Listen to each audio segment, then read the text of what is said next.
Olá, tudo bem? Vamos aí para a nossa aula de número 3. O tema dessa aula é o homem como ser político, pensamento de Maquiavel e Hobbes. E o nosso grande problema é como é que devem ser os governantes, como é que devem ser efetivamente os governantes. Vamos ter dois grandes pensadores da história política, né, que marcam o início da Idade Moderna e da política que vai ser realizada na Idade Moderna. Primeiro pensador, Maquiavel. E o Maquiavel parte da ideia da verdade efetiva das coisas, de que não há nenhum fundamento fora da política para explicar a política.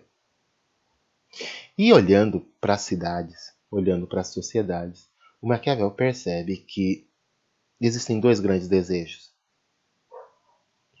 O desejo de quem governa de oprimir e comandar, e o desejo do povo de não ser oprimido nem comandado. Da onde é que Maquiavel vai buscar essa inspiração? Maquiavel foi durante muitos anos secretário de um governador da região de Florença. Então, como secretário, ele viu durante muito tempo como é que realmente funcionavam as ações dos políticos. E ele percebeu esses dois grandes desejos. Segundo, é de que a lógica da política efetivas nas cidades não é a lógica do bem comum, mas da tomada e da manutenção do poder. Né? Quem chega ao poder quer se manter nele e faz todas as estratégias possíveis para se manter nesse poder. Então, dentro dessa lógica de tomada do poder, o Maquiavel vai tentar entender que a lógica da política não é a lógica da ética, mas da lógica de transformar o poder e a lei. Ou seja, o político é aquele que vai tentar transformar, fazer com que o poder aconteça de uma determinada forma e que esse poder vire lei para todos. E para isso, o governante tem que ter um negócio chamado virtude. Virtude não é honestidade, não é inteligência, virtude é maleabilidade. Virtude é a capacidade que o príncipe tem de transitar entre todos os opostos da sociedade. E, dentro das qualidades que esse príncipe tem na sua virtude, ele deve ser muito mais respeitado e temido. Respeitado e temido por aqueles que ameaçam o seu governo, por aqueles que querem tomar o seu lugar.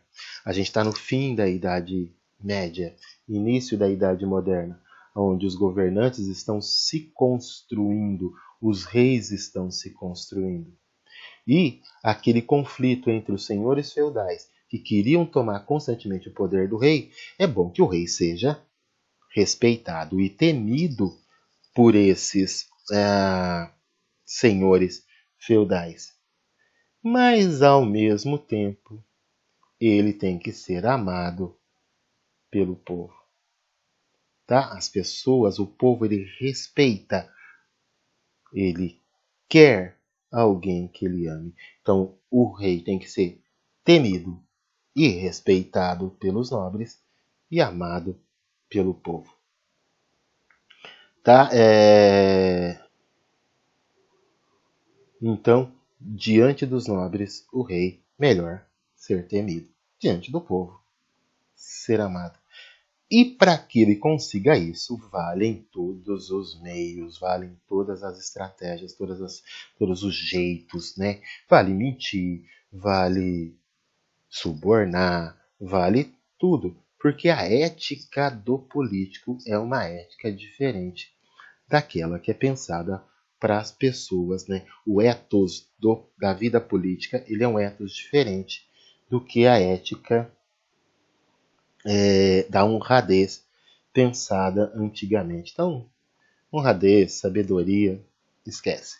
O que vale aqui é manter-se, vale tudo pelo poder na ideia do Maquiavel. Só não vale uma coisa. Essa virtude do príncipe, do governante, ela deve ser superior à dos nobres, à dos grandes, mas ela tem que estar a serviço do povo, já que o governo ideal, na ideia de Maquiavel, é uma república, ou seja, é um governo onde não exista uma tirania, mas é onde o governo esteja a serviços e dos desejos do povo, não dos interesses particulares. Ok? Thomas Hobbes. Época ali, final já do século XVI, o Thomas Hobbes constrói a sua teoria e ele é o primeiro contratualista. Ele parte de uma hipótese, de um pensamento hipotético, de que em algum momento os homens viveram num estado de natureza, ou seja, um estado pré-político, um estado pré-estado, e depois, em algum momento, os homens vão fazer um contrato social e vão, a partir desse contrato, criar o Estado. Ok? Então, no estado de natureza, para o Thomas Hobbes, o homem é mau, o homem é perverso, o homem é egoísta, o homem pensa em si. E ele nada o impede, nada o segura de atacar os outros homens. Nada o impede de que ele tome para si aquilo que ele é do outro. Então, é uma guerra constante nesse estado de natureza. Por que isso acontece? Porque os homens são todos iguais. E os homens todos têm um instinto de autopreservação. Todo mundo quer manter a sua própria vida. E para isso, esse instinto, ele faz com que ele ataque qualquer ameaça. Mas, ao mesmo tempo, esse instinto de autopreservação faz com que os homens percebam que não é muito bom viver num estado de guerra constante, pois já que a sua vida, a sua preservação está constantemente ameaçada. E é nesse sentido que os homens, em algum momento, sentaram e fizeram um pacto social, um acordo, um bem bolado, um contrato social e criaram o Estado.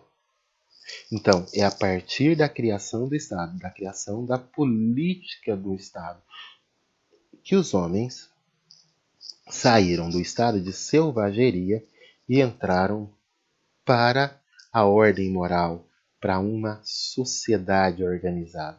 Então, é o contrato que tira os homens desse universo da agressividade e da violência e coloca os homens nesse universo da ordem moral, da sociedade organizada. E esse pensamento do Thomas Hobbes, ele se amplia quando ele diz que tipo de governo tem que ser esse que consiga fazer com que os homens saiam dessa ordem natural para a ordem moral da sociedade. Esse governo tem que ser um governo soberano, forte, poderoso, um leviatã. É alguém que consiga abraçar e devorar a todos. Alguém que consiga controlar a todos. Então, é a justificativa que os reis e intelectuais da época precisavam para falar bem do absolutismo, que é aquele governo, né, que existiu aí durante o início da Idade Moderna, onde os reis se tornaram soberanos absolutos, senhores todos poderosos, diante da sociedade. E o Hobbes dá uma justificativa muito clara para isso. Como os homens são livres, como os homens têm essa força, essa questão da autopreservação, precisa ser alguém que seja maior do que cada indivíduo. Tem que ser alguém que seja acima de cada indivíduo, para que consiga coibir, para que consiga forçar os homens a viverem dessa coletividade, nessa sociedade. Então, o Estado, para Hobbes, tem essa função. O governante tem essa função. Acabar com a guerra de todos contra todos. E o controle da liberdade e da violência.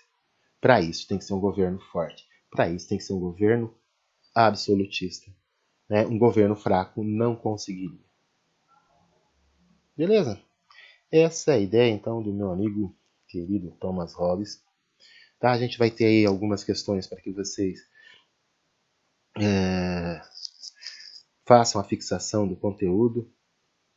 Tá? Espero que tenham entendido, que tenham percebido. É bom ler também as informações sobre esses dois pensadores que você tem no seu livro didático para aprofundar e fixar conhecimentos. Tá ok? Bons estudos, sucesso, vitória lá no seu vestibular.